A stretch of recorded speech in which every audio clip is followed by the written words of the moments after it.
요즘 현대 과일이 굉장히 다 당도가 높아졌잖아요. 맞아요. 괜찮은 과일 제가 좀 몇 개 오늘 픽해 왔는데요. 네, 이거는 외워야 될 것 같아요. 네. 제가 지금 말씀드린 과일들은 대체로는 혈당 지수가 낮은 과일들에 속하고요. 그 안에 식이섬유가 포함이 되어 있습니다. 너무나도 훌륭하게 혈당 조절하시면서 과일을 드실 수 있습니다. 그거를 어떻게 하면 좀 더 혈당에 도움되게 먹는 방법이 또 따로 있을까요? 이제 과일에 따라서 좀 다르긴 한데요. 안녕하세요. 약사 황혜원입니다. 오늘도 건강한 삶을 위한 지식 한 페이지를 넘겨보는 약사의 노트입니다. 양혁용 대표님과 함께 또 당뇨에 대한 이야기 좀 더 나눠보려고 하는데요. 저는 글루코핏 운영하고 있는 대표의사 양혁용입니다. 과일을 좀 많이 저도 질문을 너무 많이 받고 있습니다. 과일 먹게 해달라고. 근데 똑똑하게 먹는 방법 오늘 또 좀 간략하게 한번 소개를 해주세요. 젊은 층에서 탕후루가 있었다면 40, 50대 이상 분들은 이 과일이 탕후루인 것 같아요. 이 달달하니 끊을 수 없는 이 과일. 그나마 괜찮은 과일 제가 좀 몇 개 오늘 픽해 왔는데요. 네. 체리, 자몽, 네. 배, 사과, 키위 이 정도. 네. 체리, 자몽, 배, 사과, 키위. 이거는 네. 외워야 될 것 같아요. 네. 제가 지금 말씀드린 과일들은 대체로는 혈당 지수가 낮은 과일들에 속하고요. 혈당 지수가 낮다는 말은 보통은 그 안에 식이섬유가 포함이 되어 있습니다. 요즘 현대 과일이 굉장히 다 당도가 높아졌잖아요. 맞아요. 고대 시대 과일, 현대 과일 이렇게 검색해 보시면 네.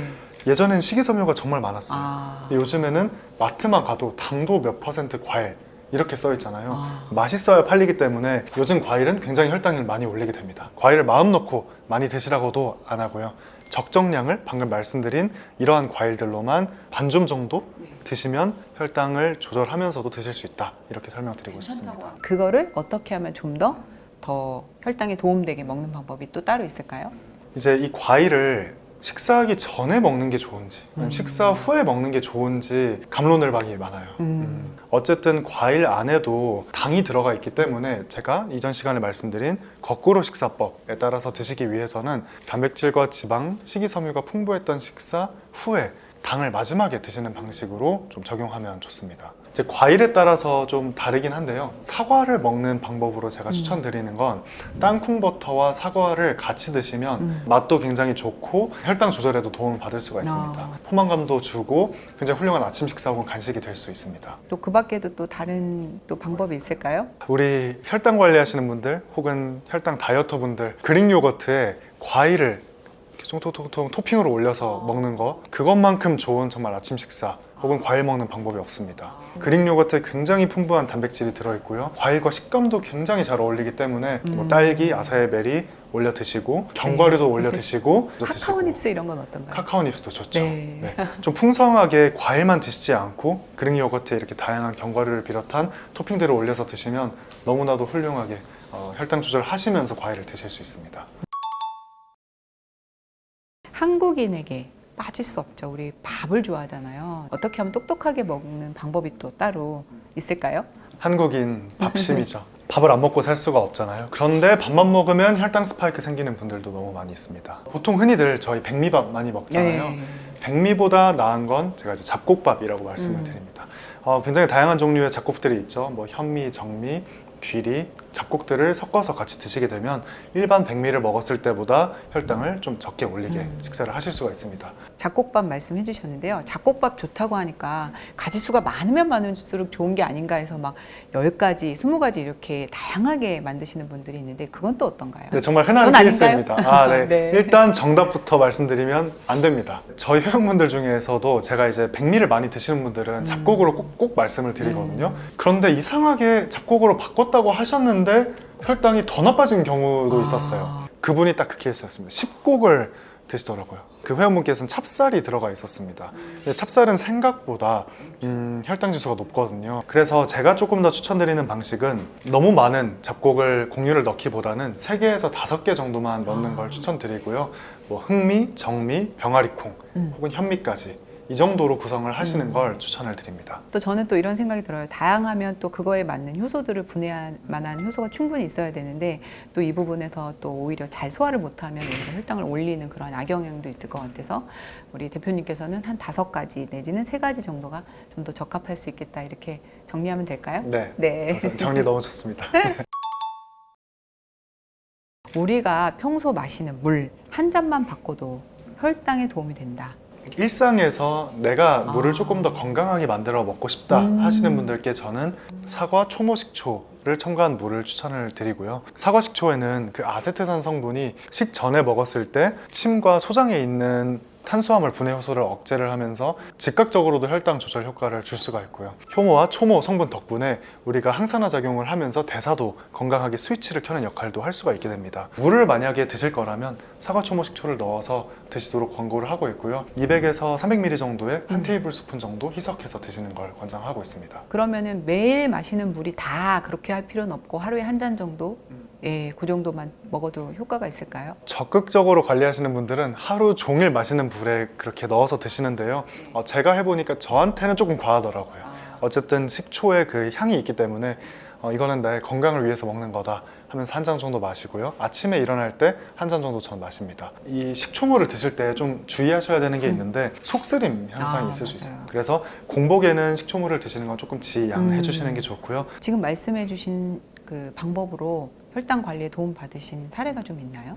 모든 사람에게 통하는 방법은 없다 저는 이렇게 말씀드려요. 왜냐하면 우리가 다 몸이 너무 많이 다르잖아요. 저 같은 경우에는 식초물이 효과가 엄청 드라마틱하지는 않았어요. 또 저희 회원분 중에는 혈당이 20-30%씩은 항상 적게 올라가는 케이스가 있습니다. 제가 조금 더 추천드리는 건 식초를 너무 싫어할 것도 아니고 너무 맹신할 것도 아니고 한번 직접 드셔보시면서 나한테 잘 맞는지를 테스트해보라고 저는 말씀을 드립니다. 좀 더 좋은 물을 선택하는 그 정도로만 받아들이면 좋을 것 같다는 생각이 듭니다. 네. 이것도 다이어터들에게 좀 유행이죠. 네. 레몬물도 괜찮습니다. 레몬물은 오히려 조금 더 맛있게 드실 수 있다는 분들도 많이 있더라고요. 그리고 사실 레몬 자체가 가지고 있는 중요한 어떤 효능도 있지만 저는 당뇨인 분들이 물을 많이 마시는 것 자체가 너무 도움이 된다고 생각이 들어요. 이렇게 무슨 물 하다 보면 하루 종일 좀 물을 많이 마시지 않을까 이런 생각이 좀 드는 것 같은데 어떻게 생각하세요? 네, 너무 좋습니다. 그러면 아침에 일어나서는 식초물 한번 드시고 그렇죠. 점심에는 레몬물 한번 드시고 좀 충분히 수분 섭취만 하셔도 당뇨 해결에는 굉장히 좀 도움이 되지 않을까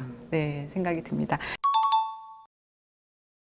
당뇨 환자분들에게 가장 큰 고민, 이 라면과 같은 밀가루 음식 대표님만의 먹는 방법이 있다고 좀 들었는데요. 오늘 좀 소개를 해주세요. 가장 먼저 끊어야 하는 거 밀가루죠. 어떻게 먹어도 정말 혈당이 많이 올라갑니다. 짜장면 혈당 폭탄이고요. 라면 혈당 폭탄이고요. 이것도 제가 처음에는 밀가루 면 먹지 마세요 였습니다. 그런데 이제 한 회원분께서 밀가루 면을 완전히 끊으셨다가 어느 날 한 번쯤은 괜찮겠지 하고 짜장면을 드셨더라고요. 그런데 너무 오랫동안 참아왔더니 터져버린 거예요. 고삐 풀린 망아지처럼 매일매일 그 면을 먹기 시작을 했습니다. 그래서 그때 정말 난리가 났고 혈당이 떨어지지 않는 모습을 보면서 또 그때부터 다시 고민을 시작한 게 완전히 제한하는 게 아니라 어떻게 하면 그나마 건강하게 이 면을 먹을 수 있을까에 대한 고민들을 시작을 했어요. 그 중에서 혹시 라면 먹는 법 이런 것부터 연구하신 건가요? 제가 좀 여러 라면들의 영양성분표를 다 살펴봤어요. 근데 그 중에서 그나마 신라면 겉면이 가장 괜찮은 영양성분을 가지고 있더라고요. 이제 라면이 왜 문제가 되냐면 탄수화물과 단백질, 지방을 균형 잡히게 먹어야 된다라고 말씀드렸는데 라면은 탄수화물이 80% 이상의 영양성분을 구성을 하고 있고요. 또 이제 튀김면이기 때문에 지방의 함량도 굉장히 높습니다. 게다가 산화된 지방. 맞습니다. 산화된 지방을 조금 줄이기 위해서 겉면은 조금 더 좋은 선택이고요. 겉면이 없다 하시는 경우에는 이 라면을 똑같이 드시더라도 라면을 한번 끓이실 때 끓이시다 보면 물에 기름이 동동 떠 올라오는 게 보이실 겁니다. 그 물을 한번 버리시고 다시 한번 라면을 끓여 주시게 되면 지방을 좀 줄인 상태로 겉면처럼 드실 수가 있고요. 그리고 똑같은 라면 드시더라도 단백질과 지방, 채소를 요리처럼 안에 구성을 해서 드시게 되면 똑같은 라면도 건강하게 혈당을 좀 덜 올라가게 드실 수가 있습니다. 이제 면 많이 좋아하시는 분들 밀가루 면 대신에 메밀면, 두부면, 미역면 제가 추천드린 3가지 면 세트입니다. 메밀면은 혈당 지수가 50대 정도로 일반 소면이 80 정도이거든요. 라면이 70 중반이고요. 비교했을 때 메밀면이 50 정도로 혈당 지수가 그럼 낮습니다. 좀 선택을 할 수 있는 그런 면이라는 거죠? 네, 맞습니다. 네. 미역면은 혈당 지수가 거의 거의 없죠. 0에 가깝죠. 두부면의 경우에도 혈당 지수가 10에서 20 정도밖에 되지 않기 때문에 혹시 만약에 마라탕을 드시고 싶다 하면은 중국 당면 대신에 두부면을 드시게 되면 혈당을 적게 올리면서 조절하면서 드실 수가 있습니다. 마라탕을 안 드시는 게 더 좋긴 하고요. 그렇죠. 네네. 네. 또 파스타는 어떤가요? 파스타도 정말 좋은 선택입니다. 네. 파스타에 듀럼밀 성분 자체가 네. 단백질이 들어가 있기 때문에 혈당을 천천히 올리는 데 도움을 주고요. 혈당 지수가 40대 중반 정도로 낮은 축에 속하기 때문에 파스타도 추천이 되는 면 중에 하나입니다. 이제 밖에 외식을 할 때 면이 너무 땡길 때 파스타 정도는 그래도 가장 차선책이 될 수 있겠네요. 네. 차선책은 맞는데요. 네. 여전히 파스타만 여전히? 드시게 되면 아. 탄수화물의 비중이 너무 많습니다. 네. 얘도 어떻게 하면 내가 좀 단백질과 지방을 같이 네네. 먹을 수 있을지 고민을 해주시는 게 그러면 필요합니다. 지난 시간에 소개해 주신 것처럼 네. 파스타 먹으러 갈 땐 가기 전에 달걀 하나 먹던지 네. 아니면 단백질 쉐이크 하나 먹고 이렇게 시작을 하면 훨씬 괜찮을 수 있겠네요. 네, 맞습니다. 네. 지난 영상 안 보신 분들은 꼭 한번 보시고요. 한번 보시면 될 것 네. 같아요. 저는 사실 곤약면도 많이 추천을 해드리는데 맞아요. 네. 네. 곤약면도 제가 추천드리는 면 중에 아. 하나이고요. 저도 이제 혈당 관리 철저하게 할 때는 아. 그 곤약면으로 된 면들, 라면 있잖아요. 컵누들 같은 거 네. 이런 걸 먹기도 하고요. 혈당 조절에 도움이 되는 면이 맞습니다. 그럼 마지막 질문을 좀 할게요. 끝으로 당뇨 환자분들에게 의외로 안 좋은 운동이 있다고 영상에서 봤습니다. 네, 자전거입니다. 자전거요? 네. 일단 기본적으로는 운동 자체는 너무나도 당뇨인분들이 필수적으로 항상 매일 하셔야 됩니다. 그런데 이 운동을 잘못된 방법으로 했을 때가 문제라는 거고요. 제가 가장 많이 봤던 잘못된 케이스가 자전거였어요. 저희 회원분 중에서 아침에 매일 공복에 자전거 타기를 하시는 분이 있으셨어요. 그런데 아침에 공복에 자전거 운동 너무 좋잖아요. 또 하체도 써주니까 근육도 빵빵해지고요. 그런데 이상하게 자전거만 타면 너무 하루가 힘들다고 하시더라고요. 그래서 그분의 제가 혈당 데이터를 봤더니 너무 고강도로 공복에 타셨습니다. 그런데 그 당뇨약을 복용 중이셨는데 그 약은 안 줄이셨어요. 그래서 그분은 자전거를 타면서 저혈당에 빠지더라고요. 그러면 러닝이나 다른 운동도 유산소도 마찬가지일까요? 네, 다른 운동도 마찬가지입니다. 아니면 또 당뇨인들에게 좀 더 추천되는 운동이 따로 있을까요? 당뇨인분들 이제 저혈당이 가장 우려가 되는 거기 때문에 네. 운동을 하시기 전후로 한번 저혈당이 아닌지 혈당 체크를 한번 해보시면 좋고요. 그리고 좀 저혈당, 뭐 식은땀이나 어지럽고 두통 이런 증상이 있다 하시면 포도당 캔디를 좀 들고 다니시거나 아니면 운동 전에 소량의 바나나를 좀 섭취하시고 운동을 하시는 것도 큰 도움이 될 수 있습니다. 네. 오늘 또 너무 유익한 말씀 너무 많이 잘 해주셔서 너무 감사드려요. 오늘도 양효경 대표님과 함께 나눈 지식 한 페이지가 시청자분들의 건강관리 그리고 당뇨인 분들에게 많은 큰 도움이 되었을 것 같습니다. 앞으로도 저희 유익하게 또 재미있게 또 준비해서 다시 찾아뵙도록 하겠습니다. 감사합니다. 감사합니다.